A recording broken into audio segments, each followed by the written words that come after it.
উড়ি সেনা ছাউনিতে জঙ্গি হামলার ধাক্কায় হতবাক দিল্লির নিরাপত্তা পরিস্থিতি খতিয়ে দেখতে আজ বৈঠকে বসছেন প্রধানমন্ত্রী নরেন্দ্র মোদী। বৈঠকে থাকবেন প্রতিরক্ষা মন্ত্রী মনোহর পারিক্কর এবং কেন্দ্রীয় স্বরাষ্ট্রমন্ত্রী রাজনাথ সিং। তার আগে নিরাপত্তা সংস্থাগুলির সঙ্গে বৈঠকে বসেছেন কেন্দ্রীয় স্বরাষ্ট্রমন্ত্রী। সেই বৈঠকে রয়েছেন বিএসএফ এবং সিআরপিএফ এর ডিজি।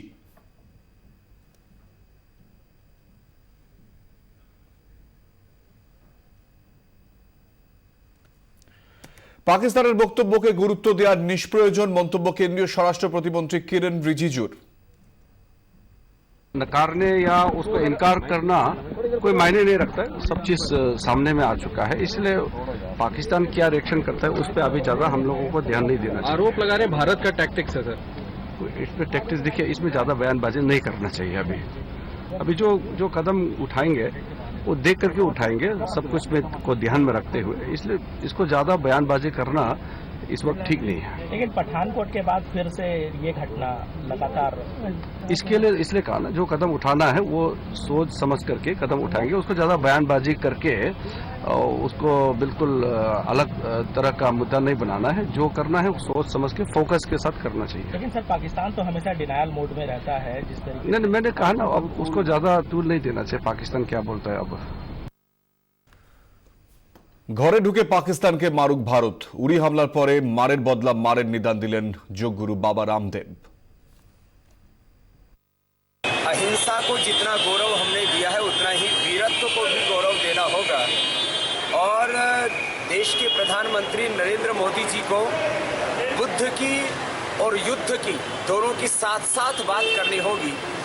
और अब मात्र बयान देने से काम नहीं होगा कि हम मुंहतोड़ जवाब देंगे हमलावरों को। अब पाक अधिकृत कश्मीर में जो आतंकवादी कैंप चल रहे हैं, हिंदुस्तान की आर्मी को घुस करके उन पर सीधा अटैक करना चाहिए। ये मात्र रामदेव की बात नहीं है, सारे हिंदुस्तानियों के दिल का जज्बा है। और हमको अब रोज रोज ये मार नहीं खानी चाहिए किसी भी वीर देश के लिए। ये बहुत शर्म की बात है। এদিকে উড়িতে জঙ্গি হানার জেরে অনিশ্চিত সার্ক সম্মেলন নভেম্বরের 9 ও 10 তারিখে ইসলামাবাদে সার্ক শীর্ষ সম্মেলন। সেই সম্মেলনে প্রধানমন্ত্রী নরেন্দ্র মোদী থাকবেন কিনা তা নিয়ে সংশয় তৈরি হয়েছে। আমরা এই বিষয়ে কথা বলবো। আমাদের এই চিফ রিপোর্টার রজত শুভ্র মুখোটি আমাদের সঙ্গে রয়েছেন। রজত, উড়ির ঘটনার পর স্বাভাবিকভাবে রাজনৈতিক চাপ বাড়ছে নয়াদিল্লির উপর, সেক্ষেত্রে কি স্ট্র্যাটেজি হতে চলেছে বা সার্ক সম্মেলন নিয়ে বা কি জানা যাচ্ছে? দেখো, সার্ক সম্মেলন নিয়ে আমরা এখন পর্যন্ত যা খবর পাচ্ছি যে 9-10 তারিখ পাকিস্তানে যে শীর্ষ সার্ক বৈঠক হওয়ার কথা ছিল তাতে নরেন্দ্র মোদী খুব সম্ভবত যোগ দিচ্ছেন না, যদিও এখনো পর্যন্ত সরকারি সূত্রে পরিষ্কার করে কিছু জানানো হয়নি। কিন্তু এখন পর্যন্ত যা যা খবর পাওয়া যাচ্ছে তাতে বলা হচ্ছে যে নরেন্দ্র মোদী খুব সম্ভবত এই বৈঠকে যোগ দেবেন না। তার কারণ হিসেবে যেটা খুবই স্বাভাবিকভাবে যে ক্ষমতায় আসার পর থেকে নরেন্দ্র মোদীর পক্ষ থেকে অর্থাৎ ভারতের পক্ষ থেকে একাধিকবার পাকিস্তানের সঙ্গে বন্ধুত্বপূর্ণ পরিবেশ তৈরি, তার একই সঙ্গে ইসলামাবাদ ভ্রমণ এবং বিভিন্ন দেশে দুই দেশের রাষ্ট্রপ্রধানদের মধ্যে যে সম্পর্কের একটা অগ্রগতি দেখা গিয়েছিল, সেই সম্পর্কের একটা ফল শুরু হয় পাঠানকোট মিলিটারি বেসে তোমার পাক প্রশিক্ষিত জঙ্গিদের আক্রমণের পর থেকেই।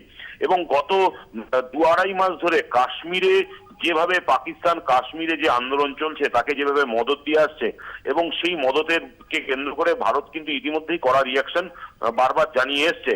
তার ফলে ইতিমধ্যেই একটা ধারণা উঠতে শুরু করেছিল যে নরেন্দ্র মোদী খুব সম্ভবত পাকিস্তানের স্ট্যান্ড কাশ্মীরকে কেন্দ্র করে এবং পাঠানকোট আক্রমণকে কেন্দ্র করে যে জায়গায় পৌঁছেছিল তাতে কিন্তু যে সফট অবস্থান কাশ্মীর পাকিস্তান সম্বন্ধে নরেন্দ্র মোদী নিয়েছিলেন তার থেকে অনেকটা ফিরে আসার সম্ভাবনা ছিলই।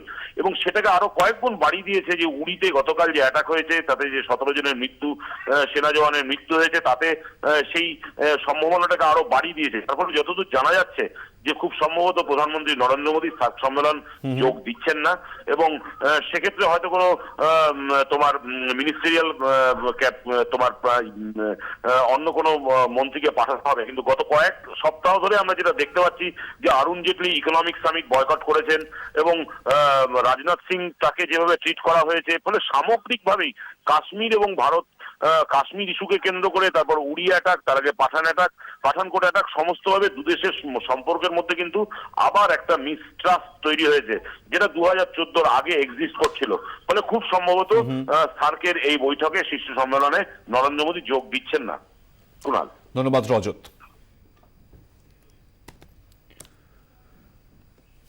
কাশ্মীরের উড়িতে জঙ্গি হানায় শহীদ হয়েছেন 20 জন জওয়ান এবং তাদের মধ্যে 2 জন এই রাজ্যের বাসিন্দা।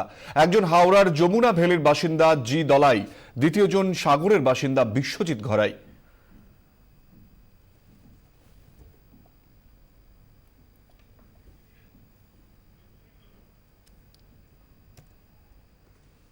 উড়ির কান্না শোনা যাচ্ছে দেশ জুড়ে। সেনা ঘাঁটিতে জঙ্গি হানায় মারা গেছেন জম্মুর সাম্বার বাসিন্দা রবি পাল। ভেঙে পড়ছেন তার পরিবারের লোকেরা। বিহারের গয়াতেও কান্নার রোল। নায়ক এসকে বিদ্যার্থী এখানকারই বাসিন্দা। উড়িতে জঙ্গি হামলা ছিনিয়ে নিয়েছে শহরের অ্যাডভেঞ্চার প্রেমী ছেলেটাকে।